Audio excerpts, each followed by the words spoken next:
想珍惜，看见你受委屈我会伤心。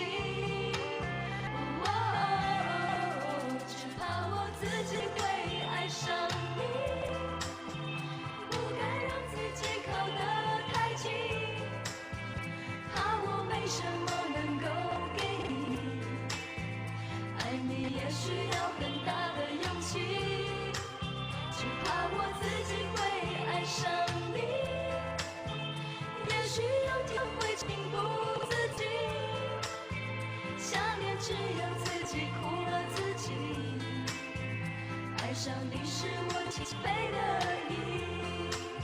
Di ka nang pinapupunta sa New York pero ikaw ang ayaw. Bakit biglang nagbago ang isip mo? Wala lang. Dahil ba kay Sanchai? Huwag ka na magtanong. Basta buo ng pasya ko. Gusto kong umalis bukas. Kuha mo ako ng ticket. Sige, sasabay na ako papuntang Amerika. Sigurado ka?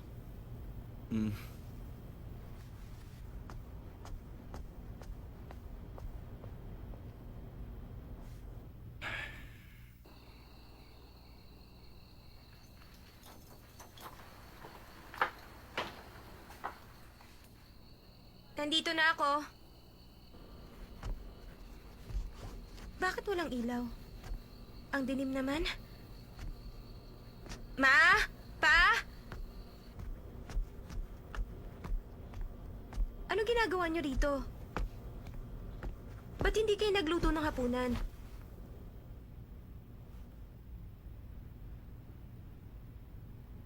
May nangyari bang masama? Hindi na tayo pwedeng tumira sa bahay na ito. Bakit naman? Natanggal sa trabaho ang papa mo. Totoo ba yun, pa?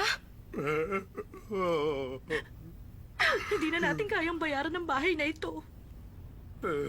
Sanjay, bagsak daw ang ekonomiya ng bansa at pati kumpanya namin naapektuhan. Kaya natanggal ang iyong papa. Bakit ka umiiyak? Hindi ba ako ang dapat na umiiyak? Ang tanga mo kasi!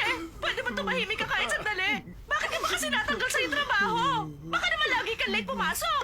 Ayaw ko rin mangyari ito, honey. 20 years na ako nagtatrabaho sa kumpanyang yun. Tapos bigla na lang akong tatanggalin.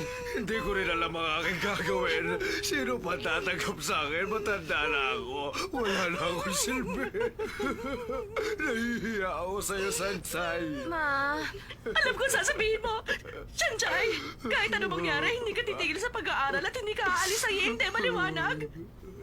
Dahil ang kinabukasan natin, nakasalalay sa'yo at sa magiging asawa mo.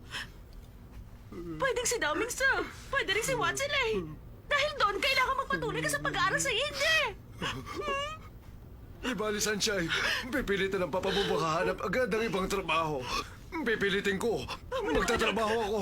Magtatrabaho ka rin. magtatrabaho tayong dalawa. Ha? Tama ba? Magtatrabaho tayong dalawa. Oo, honey. Let's go!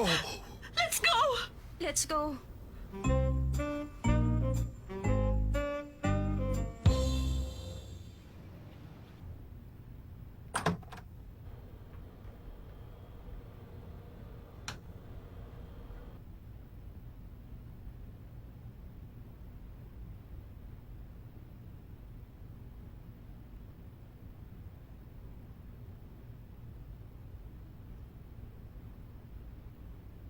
Dito ba tayo titira? Oo. Parang lungga. Para ba ito sa tao? Tingnan mo. Isa lang kwarto natin. Paano tayo magkakasyang tatlo dito? Tumahimik ka dyan! Kasalanan mo lahat ito! Ako? Tumahimik ka! Sanjay, ikaw na lang ang pag-asa namin. Alam mo ba ang ibig sabihin, anak? Oo nga, Sanchay. Ikaw ang pag-asa namin. Galingan mo, ha? Pag sinabi ko sa kanilang wala na kami ni Watsilay at malaki ang galit sa akin ni Daoming Su, magagalit sila. Baka palayasin ako. Anong gagawin ko? Akong pag-asa ng pamilya ko. Kailangan ko ng ekstrang trabaho.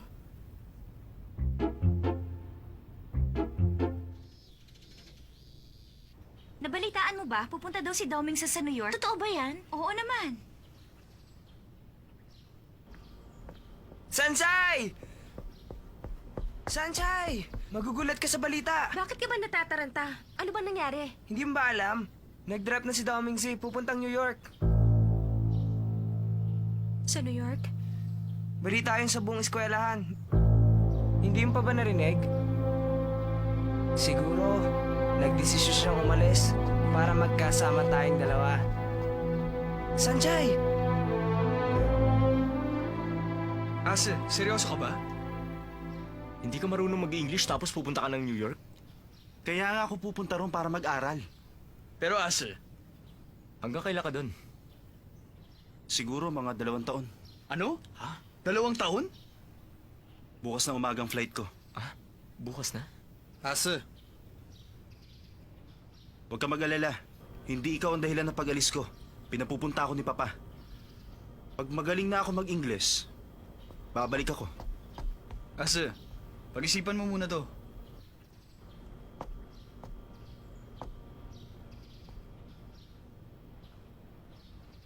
Totoo bang pupunta ka ng New York?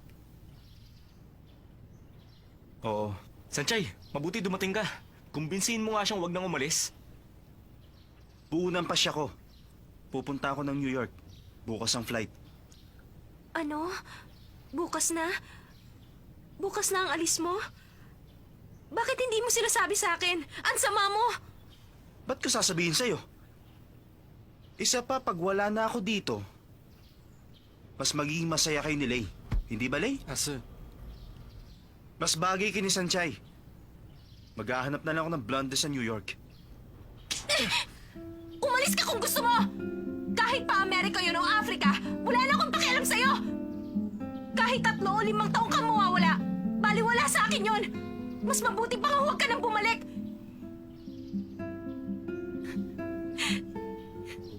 Hindi ako iiyak dahil malungkot ako, kung hindi dahil masaya ako! Masayang masaya!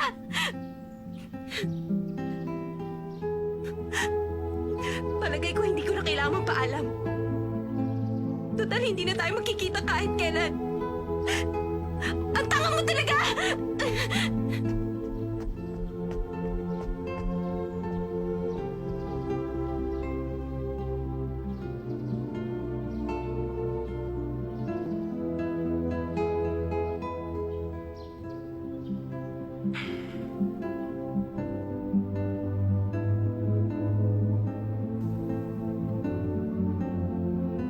Ang totoo, wala akong karapatang magalit.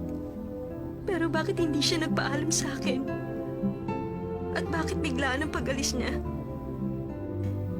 Mas masakit pa ito sa breakup namin ni Watsile. Pero syempre, masakit din yon. Kaya lang nang mangyari yon, wala naman akong pagpipilian. Pero ito, hindi ko inaasahang magagawang umalis ni Azel sa lugar na ito. Binigla niya kaming lahat.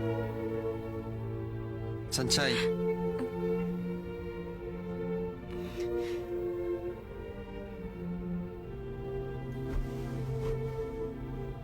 Pupunta na siya bukas sa New York. Okay lang ba yun sa'yo? Huwag na sana siyang bumalik.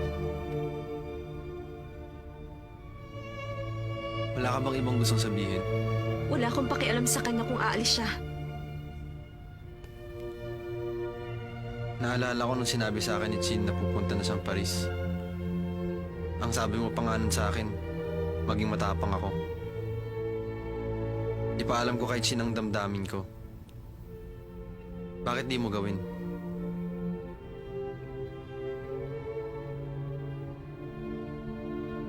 Papabayaan mo bang umalis si Ase?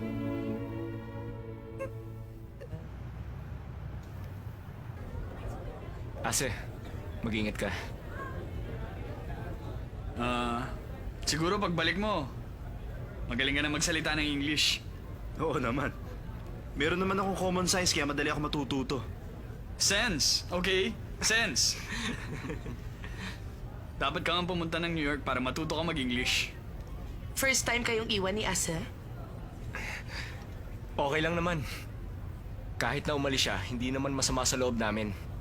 Yung pag-alis mo, yun ay kinalulungkot namin. Oo nga. Mabuti ngang wala siya. Pag nagagalit kasi yan, kaming pinagbubuntunan. Pagdating mo ng New York, kumuha ka ng 3 negro para makabuo ka ng F4. Mas madali maghanap ng 3 kaysa maghanap ng isa. Ako na lang! Sabi ni Daming Se, pwede ako maging F4. Noon yun, nung magkaaway pa kami ni Lay. Hanggang pangarap ka na lang, hindi yun matutupad. Ang F4 ay F4. Walang pwedeng palitan.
Ayoko na pumunta ng New York!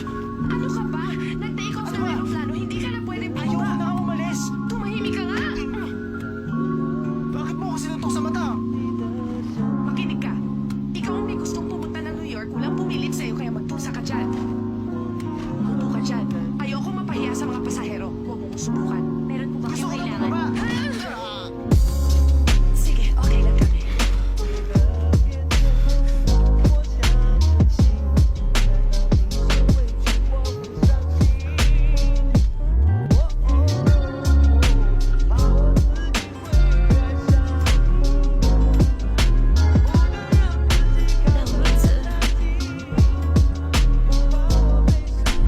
Umalis na si Daming Sa papuntang New York? Mula ngayon wala ng F4. Hindi ko na makikita ang grupo ng mga gwapo. Sayang talaga. Xiaoyu, tumigil ka nga. Kasi naman, naisip ko lang, nakakaingit ang naging relasyon ng dalawa ni Daming Sa. Anong nakakaingit doon? Wala na siya. Umalis siya kasi akala niya may relasyon kayo ni Watselay. Lumayo siya para lumigaya ka. Nakaka-touch, hindi ba? Xiaoyu, huwag mo na ulit siyang babanggitin. Ayoko nang maalala siya. Ang gusto ko lang makatulong sa bahay. Hindi pa kasi nakakahanap ng trabaho si Papa. Kaya medyo mahirap ang buhay namin. Siguro kailangan ko ng isa pang trabaho. Ha? Kailangan mo pa ng isang trabaho? Mm. Makakaya mo pa ba yun? Huwag mo masyadong pagurin ng sarili mo, baka magkasakit ka niyan. Pero sabi nga ng marami, isa lang daw ang gamot sa mga broken-hearted, pagtatrabaho ng todo. Siguro broken-hearted ka din. Nagkakamali ka. Hindi ako broken-hearted. Magtrabaho ka na nga. Sabi ni boss, pag naubos ang tinda natin, may bonus daw tayo sa katapusan. Dapat marami tayong maibenta. Teka, Sanchay, saan ka pupunta? Kayo dyan! Bumili kayo ng cake namin! Murang-mura lang! Teka, ano bang ginagawa mo? Oy, mister! O, ikaw! Kanina pa ako sumisigaw, bumili ka naman! Sanchay, ano ka ba? Ang bingi naman. Nakakahiya. Buti mo tumulong ka sa akin. Bumili na kayo ng cake! Sanchay, Murang-mura ano ka lang ba? po! Ano ba sinisigaw niyo dyan, mga virgin? Anong ginagawa niyo rito? Tutulungan ka namin. Tutulungan saan? Bago umalis si Ase, pinili niya sa amin na tulungan ka. Ang sweet naman. Biro mo, kahit wala na kayo ni Daming Sa, naaalala ka pa niya. Xiaoyu, tumigil ka. Wala akong pakialam sa lalaking yun. Tama ang kaibigan mo. Nagmamalasakit pa rin sa'yo si Ase. O paano mga virgins? Total, nandito rin lang kami. Tutulungan na namin kayo. Tutulong kayo magtinda? Gusto rin namin maubos ito para makauwi na kami. Pero anong alam niyo sa pagtitinda? Mayayaman kayo. Hindi kayo naghahanap buhay. Hindi namin kaya ang ginagawa mo. Pero may iba kaming style sa pagtitinda. Oo nga. Pabayaan mo sila. May naisip na silang paraan.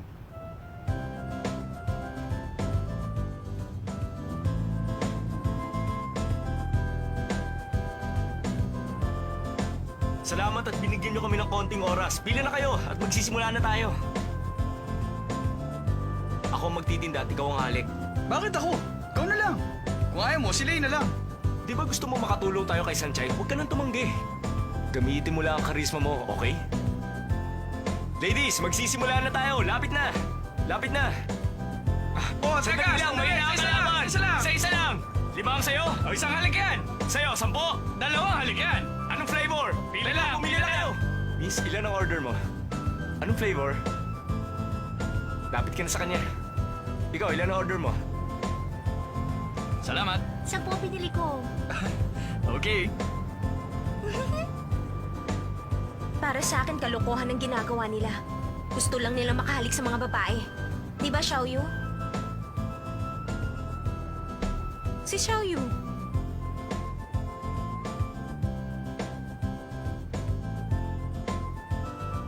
Ah, pati siya?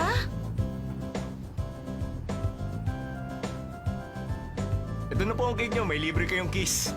Sino nang next? Ilan ang... Bigyan mo ako ng 20 pieces.